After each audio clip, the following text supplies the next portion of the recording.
드디어 오늘 12장 마지막까지 왔습니다. 12장은 보통 한 두세 번 설교로 끝날 수도 있고 저희가 다뤘던 9절에서 오늘 21절까지의 말씀은 보통 한 번 설교로 끝나는 대목들인데 저한테는 이 한 구절 한 구절이 되게 소중했던 것 같습니다. 왜냐하면 11장까지 복음이 무엇인지를 가르쳐주고 복음의 진리를 깨달은 사람들 삶 가운데 어떻게 복음은 우리 공동체 안에서 실현되는가, 어떻게 관계 가운데 실현되는가, 복음으로 산다는 것이 무엇인가를 이게 한 구절 한 구절 표현해주고 있었기 때문에 이러한 복음을 보고 싶다. 우리 공동체 안에서, 우리 가운데에서 이러한 복음을 보고 싶다라는 마음 가운데에서 한 구절 한 구절을 다룬 것 같아요. 특별히 이제 9절에서 13절까지의 말씀은 복음 안에서 어떻게 거짓 없는 사랑으로 성도들 안에서 사랑할 거냐를 다뤘다면 오늘 읽은 14절에서 21절까지의 말씀은 믿지 않는 자들을, 특별히 믿지 않을 뿐만 아니라 믿는 자들을 박해하고 저주하고 하는 그런 원수들까지도 어떻게 복음으로 대할 것이냐, 어떻게 복음의 거짓 없는 사랑으로 대할 것이냐를 다루고 있습니다. 그래서 저희가 지난주에 14절에서 16절 원수를 향한 복음의 사랑이 세 가지의 모습으로 나타났죠. 저주하는 자를 축복해라. 그들이 울 때 웃고 웃을 때 울지 말고 함께 공감해서 기뻐할 때 함께 기뻐하고 울 때 함께 울어라. 그리고 그들보다 더 높은 마음을 품어서 내가 그들보다 낫다라는 생각 갖지 말고 마음을 낮추고 지혜 있는 채 하지 말고 낮은 곳으로 내려가 섬겨라 라고 하는 것이 지난주의 말씀이었습니다. 그런데 이 말씀은 여러분이 읽어보시면 알겠지만 굳이 원수를 향한 말씀, 원수들만을 향한 말씀은 아니에요. 원수들에게만 이렇게 해라라는 말씀이 아니에요. 사실 이 말씀은 우리 모든, 특별히 모든 사람들을 대할 때 우리는 어떻게 대해야 돼요? 그들을 축복해야 되고 공감해야 되고 겸손히 섬겨야 하는, 그것은 사실은 모든 사람을 향한 우리의 태도여야만 하고 복음적 사랑이어야만 해요. 그런데 이 모든 사람을 향한 이러한 태도를 원수들에게까지 행동해라. 원수들은 배제하는 것이 아니라 모든 사람들 향한 축복과 공감과 겸손한 섬김을 원수들에게까지도 행해야 한다라는 뉘앙스로 얘기를 하고 있는 것입니다. 그래서 원수들에게 우리가 이렇게 행한다는 건 결국 모든 사람에게, 특별히 성도들 안에서는 더욱더 그렇게 행해야 한다라는 의미예요. 그래서 17절에 이렇게 얘기해요. 아무에게도 악을 악으로 갚지 말고 모든 사람 앞에서 선한 일을 도모하라. 할 수 있거든 너희로서는 모든 사람과 더불어 화목해라. 그래서 모든 사람 이야기가 이렇게 나오는 것입니다. 원수에게 행하는 그것은 결국 모든 사람에게 네가 해야 될 것들인데 그것을 원수에게까지도 적용해라 라는 말씀이에요. 근데 여기서 보시면 악을 악으로 갚지 말고 모든 사람 앞에서 선한 일을 도모하라라는 말씀이 있어요. 이 도모하라라는 말씀은 미리 생각하다라는 뜻을 갖고 있어요. 미리 생각해서 행하는 것을 도모하다라는 뜻이에요. 그러니까 어떤 것을 도모하려면 미리 생각해야 돼요. 특별히 악을 악으로 갚지 않으려면 우리는 미리 생각을 해야 돼요. 왜냐하면 우리는 본능적으로 그리고 감정적으로 악을 받으면 나도 악으로 갚고 싶어져요. 누가 나한테 욕하면 나도 본능적이고 감정적으로 그냥 가만히 놔두면 나도 욕하게 돼 있어요. 누가 나를 물어뜯으면 나도 물어뜯고 싶게 돼 있어요. 그래서 너만 이빨 있냐? 나도 이빨 있어. 너만 어금니 있어? 나도 어금니 있어. 너만 손톱 있냐? 나도 손톱 있다. 그래서 나도 모르게 내 손톱과 발톱을 다 드러내고 이빨을 드러내서 도모하지 않으면, 미리 생각해서 행동하지 않으면 본능적으로 우리의 마음의 물살, 우리의 마음의 물결은 악을 악으로, 그것도 똑같이 갚는 것도 아니에요. 이게 이자가 붙어요. 복리 이자가 붙어요. 그래가지고 한 번 물어뜯기면 두 번 물어뜯든지 한 눈을 나를 쳤으면 두 눈을 다 멀게 하든지 그렇게 할 수밖에 없어요. 그래서 우리가 도모해야 돼요. 감정과 본능이 아니라 생각해서 이 나한테 악한 사람에 대해서 내가 어떻게 대하는 게 하나님 앞에 바른 것인지를 생각해서 그 생각대로 행동을 해야 된다는 것이에요. 그래서 주님께서 그러면 원수들을 어떻게 대해야 할 것인지 또 이제 구체적으로 19절에 나옵니다. 내 사랑하는 자들아. 같이 한번 읽어볼까요? 시작. 내 사랑하는 자들아, 너희가 친히 원수를 갚지 말고 하나님의 진노하심에 맡기라. 기록되었으되 원수 갚는 것이 내게 있으니 내가 갚으리라 주께서 말씀하시니라. 원수 갚지 말아라. 하나님의 진노하심에 맡겨라. 특별히 원수에 대한 진노를 네가 하지 말고 하나님께 맡겨라. 여러분, 이게 참 어려운 말씀이에요. 이 뒤로 갈수록 이게 참 우리가 순종하기 어려운 말씀들이거든요. 근데 원수를 향해서 원수 갚지 말라는 말씀은 굉장히 어려워요. 왜냐하면 원수는 그냥 되는 게 아닙니다. 마일리지가 쌓여야 돼요. 마일리지가 한두 번 나한테 실수한다고 해서 그가 원수 되는 게 아니에요. 꾸준히 지속적으로 성실하게 나를 완전 물질적으로나 정신적으로나 피해를 입혀서 마일리지가 완전히 쌓였을 때 그 공로로 원수로서 표창장을 주는 거예요. 당신을 원수로 임명합니다. 내 인생의 원수, 이 왼수, 이렇게. 그러니까요, 이 원수를 참는 게 진짜 쉬운 게 아니에요. 한두 번 참는 게 아니라 아주 지속적으로 나한테 원수짓을 하는 거거든요. 근데 그 사람을 참고 그리고 원수를 갚지 말라는 거예요. 근데 그걸 할 수 있는 어떠한 힘이 어디서 나오냐면요. 첫 구절, 내 사랑하는 자들아에서 나와요. 원수는 나를 비참하게 하는 사람이에요. 나를 아주 무가치한 존재로 만드는 사람이에요. 존재를 아주 그냥 가볍고 비참하게 만드는 사람인데 원수는 나를 그렇게 대할지라도 하나님이 나를 어떻게 대하시는 거예요? 내 사랑하는 자들아. 하나님이 내 사랑하는 자들아. 하나님이 나를 사랑하시고 나는 하나님께 사랑받는 자라고 하는 그 정체성으로 말미암아서 원수가 나한테 하는 그 모든 말에 대해서 우리가 받아들이지 않고 그거 참 독특한 의견이시네요. 예. 이 개자녀야 그래도 개자녀 눈에는 개자녀만 보인다는데 독특한 의견이시네요. 저는 그렇게 생각하지 않습니다. 왜냐하면 나는 하나님께 사랑받는 자라는 거예요. 그러니까 하나님과의 관계가 얼마나 중요한지 몰라요. 하나님이 나를 어떻게 여기시느냐가 얼마나 중요한지 몰라요.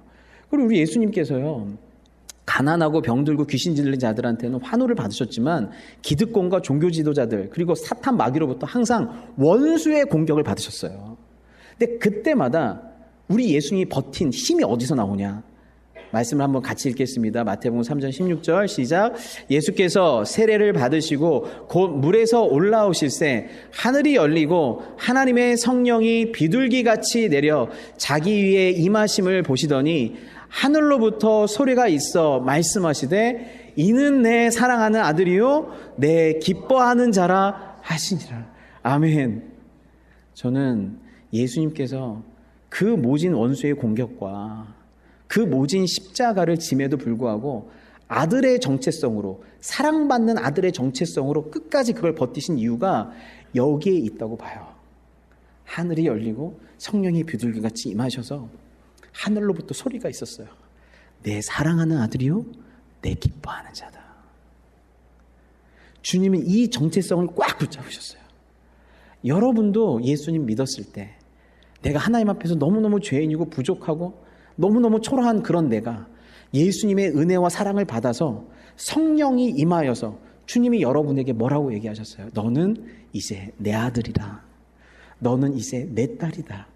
내가 예수의 십자가 사랑으로 너를 사랑한다. 그 음성을 지금도 여러분이 붙잡고 계셔야 돼요. 그 음성을 지금도 붙잡아서 누가 뭐래든 나는 하나님께 사랑받는 자야. 하나님 기뻐하시는 자야. 지금 부족해도 반드시 주님은 나로 말미암아 더욱더 기뻐하실 거야 라고 하는 그 정체성을 가져야 원수의 공격도 또 원수로부터로 또 원수에 대해서도 인내할 수 있는 힘이 주님과의 관계에서 나오는 줄 믿습니다. 내 사랑하는 자들아, 원수 갚지 말아라. 이렇게 얘기하시는 거예요. 그리고 나서 20절, 21절 같이 읽겠습니다. 시작. 내 원수가 줄이거든 먹이고 목마르거든 마시게 하라. 그리함으로 내가 숯불을 그 머리에 쌓아 놓으리라. 악에게 지지 말고 선으로 악을 이기라. 저는요, 성경에서 가장 지키기 어려운 베스트 10 말씀이 있다면 그 중에 하나가 오늘 20절 말씀이라고 생각해요. 그러니까 우리가 지키기 가장 어려운 말씀 중에 하나가 20절 말씀이에요. 왜냐하면 원수를 참아주는 것도 이게 대단한 거잖아요. 예. 복수 안 하는 것도 대단한 거잖아요. 그런데 원수가 줄일 때 먹이고 목마를 때 마시게 해라. 원수가 줄일 때 먹이고 목마를 때 마시게 해라. 여러분 이거는요 어떤 때인 거냐면요, 원수가 약해졌을 때예요. 원수가 줄이고 목마르다고 하는 것은 원수가 약해졌을 때예요. 그럼 원수가 약해졌을 때는 어떨 때인 거예요? 드디어 복수의 기회가, 내가 복수할 수 있는 타이밍이 딱 온 거예요. 원수가 약해졌을 때, 그때는 천하의 기회를 얻은 거예요. 드디어 복수하여 그를 완전히 해체시킬 수 있는 기회를 얻은 거예요. 나에게 힘이 있고 그에게는 힘이 없어진 상태예요.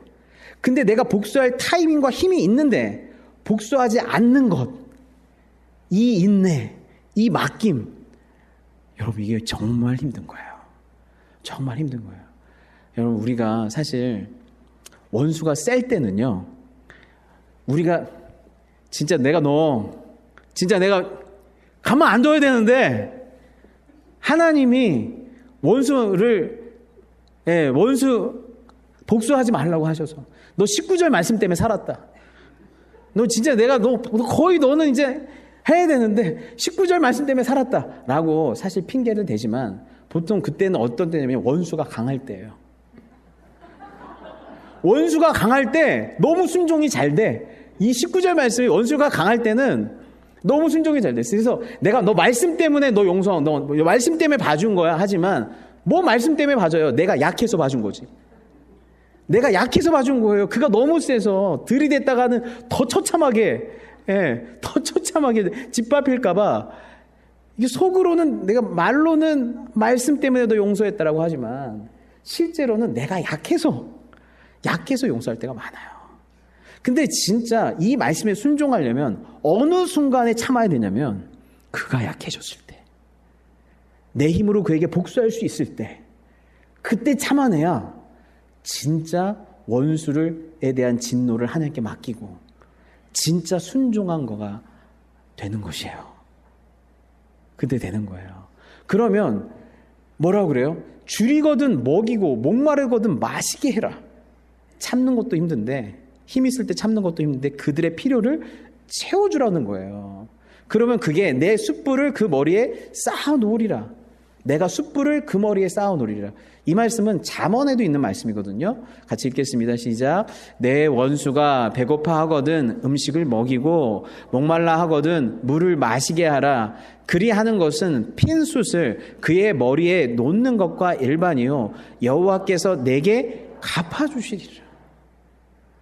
여러분, 가난한 자에게 선을 베풀고 가난한 자가 페이백하지 않을 때 주님이 갚아주신다고 그러죠. 그런데 원수를 향해서 네가 행한 그것은 누가 갚아주신대요? 주께서 갚아주신대요. 원수를 향한, 그가 회개하지 못했을 때는 그 진노도 갚아주시지만 네가 원수에게 행했던 그 선행에 대해서 주님이 갚아주신대요. 주님이 갚아주신대요. 그런데 여기 보니까 그가 배고파하거든 먹이고 목말라거든 마시는 게 핀숯을 그 머리에 놓는 것이다.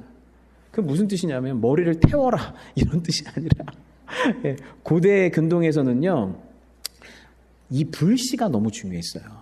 집에 불씨, 이 숯불이 너무 중요해서 저녁에 너무 춥잖아요. 새벽에 너무 춥잖아요. 그래서 집에 숯불, 불이 꺼지면 안 돼요. 그런데 관리를 잘못해서 숯불이 꺼질 때가 있어요. 숯불이 꺼질 때가 있으면 그 사람들이 머리에 바구니나 그릇 같은 걸 쥐고 옆집에 가서 문을 두드리는 거예요. 불이 꺼졌어요. 집에 숯이 없어요. 숯 좀 빌려주시면 안 될까요? 숯 좀 빌려주세요. 그럼 그때 그 사람에게 숯을 빌려주는 거예요. 내 것도 막 위태위태 할지도 모르지만 아무튼 숯을 빌려주는 거예요. 그게 뭐예요? 머리에 핀 숯을 올려놓는 거예요. 예. 여러분, 이 뜻은 뭐냐면 원수가 아무리 미워도 그가 죽기를 바라지 말아라. 원수가 아무리 미워도 그의 생명까지 없기를 바라지 말아라. 그런 의미를 가지고 있어요. 그리고 그 원수의 그 필요를 네가 채워줘라 라고 얘기를 하고 있는 것입니다. 예. 우리는 이걸 이렇게 은혜롭게 듣지만 여러분 사랑하는 여러분 자녀들이 자녀한테 누가 원수짓 했는데 그 자녀가 오히려 걔한테 잘해주고 막 이러면, 타이밍을 놓치고 오히려 잘해주고 그러면 여러분 그럴 거예요. 이 바보, 전문용어로 너 호구냐? 이런 얘기를 할 거예요. 그런 얘기를 할 거예요. 이게 우리는 은혜스럽게 듣지만 실제로 이런 일이 있으면 그런 가운데에서 그에게 오히려 핀숯을 주고 그들의 필요를 채워줬을 때는 바보냐 소리를 들을 거예요.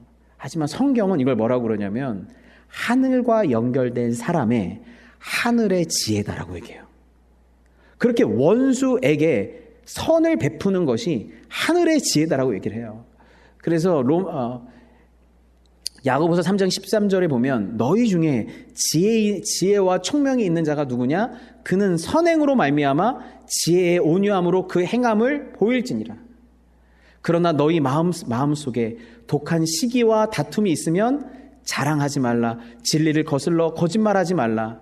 이러한 지혜는 위로부터 내려온 것이 아니요 땅 위의 것이요 정욕의 것이요 귀신의 것이니 시기와 다툼이 있는 곳에는 혼란과 모든 악한 일이 있습니다.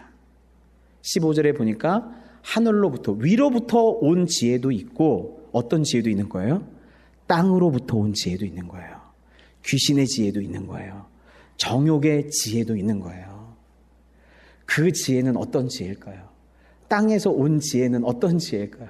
그건 원수를 목말라 죽게 하는 지혜예요. 원수를 배고파 죽게 하는 지혜예요. 원수를 사지로 몰아서 결국에는 복수할 수 있게끔 만들어내는 지혜예요. 그것이 바로 전쟁의 지혜예요. 그것이 땅의 지혜예요.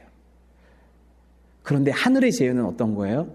오직 위로부터 난 지혜는 첫째 성결하고 다음에 화평하고 관용하고 양순하며 긍휼과 선한 열매가 가득하고 편견과 거짓이 없나니 화평케 하는 자들은 화평으로 심어 의의 열매를 거두느니라. 하늘로부터 온 지혜는 화평케 하는 지혜래요. 원수가 목마르고 배고플 때 그 타이밍에 환대를 베푸는 지혜래요. 원수는 나에게 악과 죄를 쌓지만 나는 원수에게 선과 자비와 은혜와 긍휼을 쌓게 만드는 지혜래요. 여러분들은 서로가 서로에게 무엇을 빚지게 만들고 있습니까? 원수를 향한 최대의 공격은 선으로 악을 이기는 것인데 원수를 향한 최대의 공격은 그에게 나의 자비와 긍휼과 인내를 쌓게 만드는 거예요. 친절을 쌓게 만드는 거예요. 그래서 그가 나에 대해서 생각하면 생각할수록 내가 베푼 자비와 긍휼밖에 생각이 안 나서 이제 내 얼굴까지 화끈하게 만들어버리는 그것이 하늘로부터 온 지혜인 줄을 믿습니다.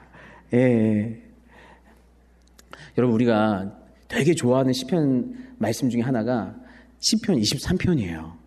왜냐하면 시편 23편은 정말 처음부터 끝까지 다 주옥같이 좋아요. 여호와는 나의 목자시니 내게 부족함이 없으리로다. 그 다음 뭐죠? 그가 나를 푸른 초장 쉴만한 물가로 인도하시는도다. 내 영혼을 소생시키시고 자기 이름을 위하여 의의 길로 나를 인도하시는도다. 사망의 음침한 골짜기로 다닐지라도 해를 두려워하지 않을 것을 주의 지팡이와 막대기가 나를 안위하시나이다. 여기까지도 벌써 너무너무 좋아요. 근데 제일 좋은 게 5절에 나와요. 제일 좋은 거 뭔지 아세요? 다시 읽겠습니다. 시작. 주께서 내 원수의 목전에서 내게 상을 차려주시고 기름을 내 머리에 부으셨으니 내 잔이 넘치나이다. 생각만 해도 너무 좋아요. 내 원수의 목전에서 주님이 나한테만 상을 차려주시는 거예요. 원수, 넌 밥 먹을 자격도 없어. 야, 너 침만 흘려. 그리고 원수의 목전에서 나한테 상을 쫙 차려주시는데 진수성찬을 차려주시는 거예요. 그리고 나서 내 머리에 기름을 부어주셨어요. 이 기름은 기쁨의 기름을 상징하기도 하고, 나를 하나님의 사역자로 세울 때 이 기름을 부으시잖아요. 그러니까 원수의 목전에서 네가 맞았다, 네가 옳았다, 네가 잘했다, 네가 내 편이었다 라고 그렇게 인정해 주시고, 상을 차려주시고 상까지 베풀어 주시고, 나에게 기름까지 부으셔가지고 나를 세워주시는 거예요. 얼마나 고소해요. 그래서 기름을 부으셨다는 거예요. 이게 완전 참기름 들기름 저리 가라는 거예요. 예? 내게 기름을 부으셨으니, 그 상에 기름까지 부으셨으니. 네, 어제도 우리 보아를 찾은 목장에서 비빔밥 먹는데 기름까지 부으니까 얼마나 맛있던지. 예, 원수 앞에서 먹으면 얼마나 맛있었겠어요. 예, 얼마나 맛있었겠어요. 얼마나 고소해요. 그게. 이게 주님의 약속이었단 말이에요. 그러니까 시편 24편이 너무 좋은 거야. 너무 좋은 거야.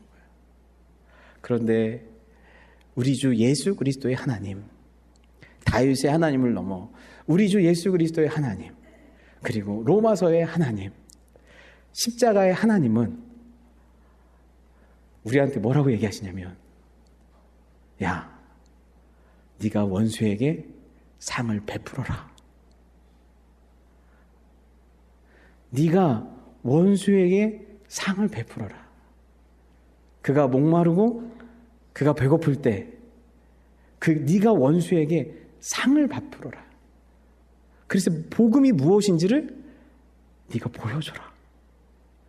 주님이 우리에게 지금 요구하시는 건 뭐냐면, 원수에게 네가 상을 베풀라는 거예요.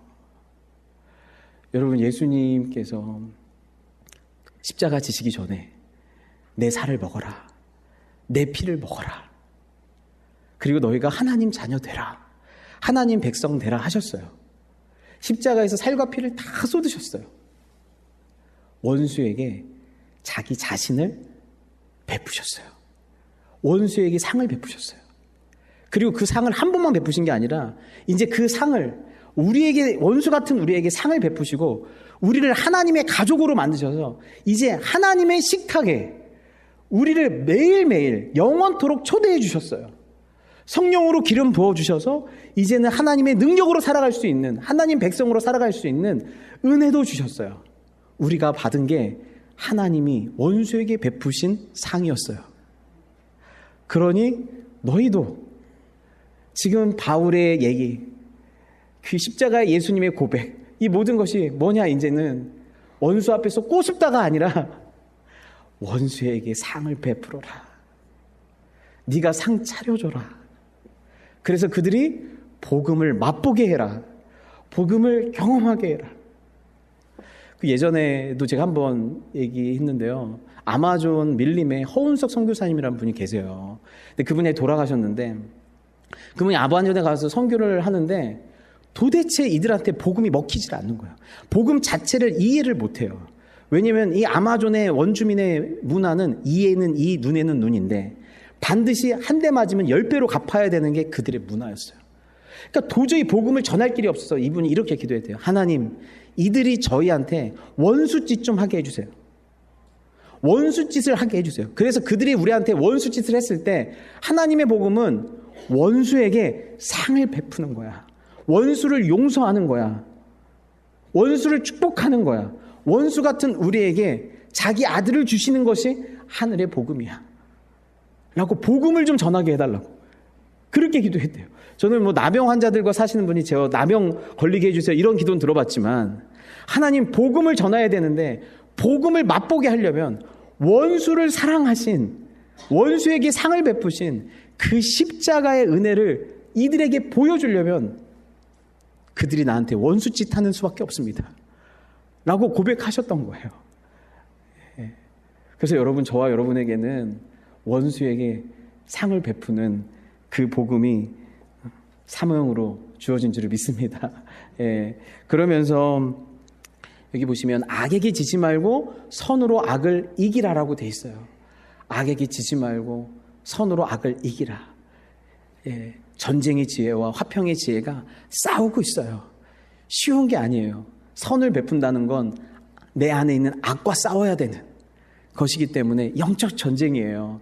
그런데 이 말씀이 아까 저희가 얘기했던 9절, 저희가 말씀 시작했던 악을 미워하고 선에 속하라, 그리고 21절에 악에게 지지 말고 선으로 악을 이기라. 이 처음과 끝에 있어요. 이걸 샌드위치 구조라고 하거든요. 그래서 이건 뭐냐면 선에 속하라, 선으로 악을 이기라. 선에 대해서 그리스도 안에 있는 선이 무엇인지를 이 안에서 설명을 해주고 있는 거예요. 근데 선에 속하라라는 뜻이 뭐라고 했어요? 예수 그리스도에게 속해라. 복음에 속해라. 선으로 악을 이겨라. 복음으로 악을 이겨라. 예수 그리스도로 악을 이겨라. 이런 뜻이에요. 그러니까 우리는 예수 그리스도에게 속하여서 예수 그리스도의 복음으로 살다가 예수 그리스도의 복음으로 승리해야 되는 줄을 믿습니다. 그 복음의 승리는 악인을 처단하는 것이 아니라 악인에게까지도 환대하는 것, 그것이 복음의 승리라고 얘기를 하고 있는 것이에요. 복음의 승리라고 얘기하고 있는 것이에요. 그래서 여러분, 이것들을 하기 위해서 어디서부터 시작해야 되냐면, 거기까지 가기 위해서 어디서부터 시작해야 돼요? 성도들에게 환대를 베푸는 것부터 시작해야 돼요. 그리고 그래서 외인에게 환대를 베푸는 걸로 나가야 되고, 그 환대가 원수에게까지 미쳐야 되는. 근데 원수는 사랑하는데 성도는 사랑 안 해. 이러면 이게 말이 안 되는 거예요. 그럼 성도가 원수인 거예요. 성도가 원수인 거야. 그게 아니라 우리 안에서의 사랑이 외인을 향한 사랑, 그리고 원수를 향한 사랑까지로 퍼져나가야 한다.